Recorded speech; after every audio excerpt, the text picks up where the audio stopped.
Hey guys, what's going on? Welcome back to the channel. Star Agent Starco Gaming here, back with another Marvel Future Fighter video. Guys, today in this video we're going to take a Blue Dragon with the skill number 6 fully upgraded, and we're going to jump into Giant Boss Raid Master Mode, and we're going to see how awesome she is, or how much she sucks now. Obviously guys, she is awesome, and only with a CTP of energy we're gonna do all that. If you actually drop a Judgment or a Rage on her, she's gonna be a lot more powerful than you're gonna see in this video. With the Judgment or Rage actually on her, she could probably beat Master Mode within 3 minutes, doing about 80% of the damage. That is how strong this character is. Definitely the strongest of the Warrior of the Sky guys, definitely.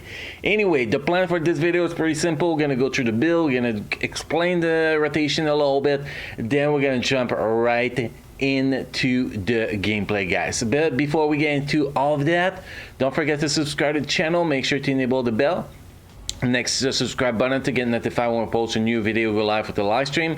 We stream every Friday, Saturday night, 7 p.m. Pacific time, and we do have crystal giveaway in every single stream. Also guys, if you want to play Marvel Future Fight on PC, make sure to check the description down below, because there's a link there right next to play Marvel Future Fight on PC.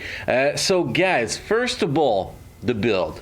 You can see she is ranked 1077, so not the best rank, especially that is not that many Blue Dragon that are currently ranked. So this is the average build we actually have on her. Well, we do have max stats, obviously, that's always a big part, but max cooldown, max ignore defense, max critical damage, which usually come with a CTP of energy, max attack speed, which is pretty nice. Then we got 47% critical rate, which I believe is above the cap for her. I think she gets 30% from one of her skill, if I am not mistaken. We have 38,132 energy attack, and if you actually want to, I did not do it, but if you want to, you can actually use White Fox with her to boost her damage. With White Fox lead and let's say Coulson support, and one of them having a CTPF inside, for example, and her having a CTPF energy, she could probably beat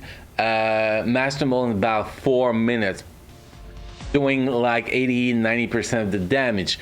Personally, I did not have that. I had Shuri and the Valkyrie as a support, which is strong enough, obviously. One of them has a CTPF Insight, and I did 22 million damage in 1 minute 58. So that kind of gives you the idea of how OP she is, even with a CTPF energy and without the optimal support team.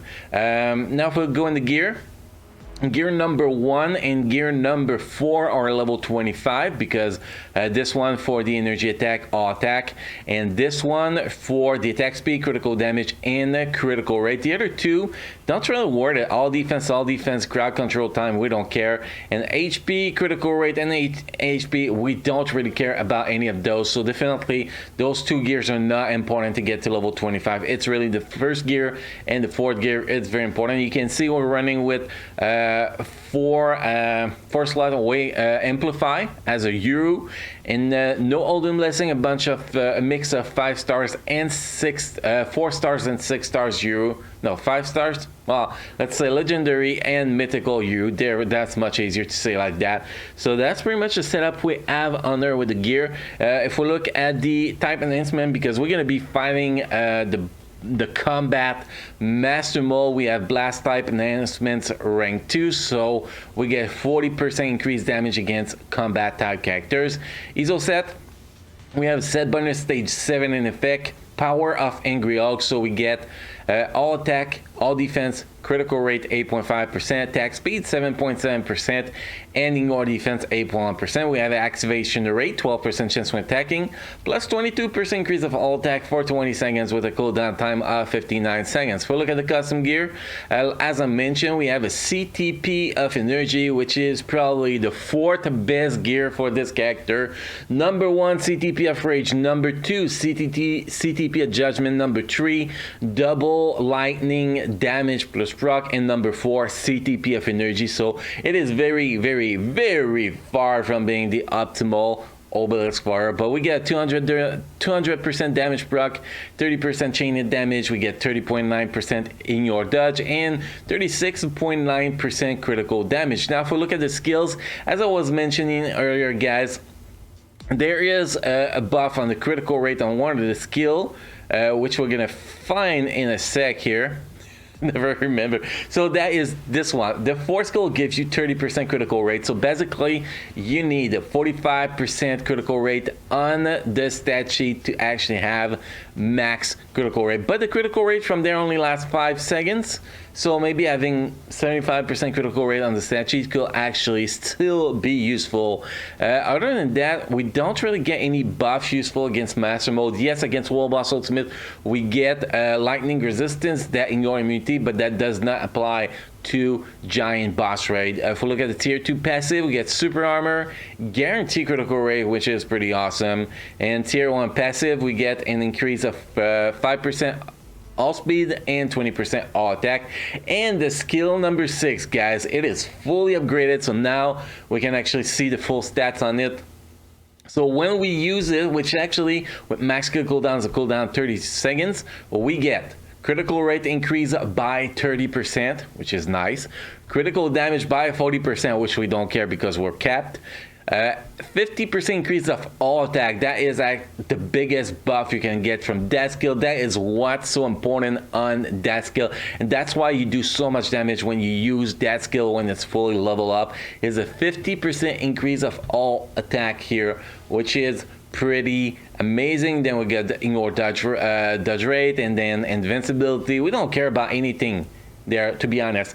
The only single thing we cared about on this characters on this tier 2.5 skill, see if we can call it like that, is the increase of all attack by 50%. That is such a huge buff. This is actually better than most tier 3 ability, to be honest, which is pretty awesome. Now the rotation, how the rotation works.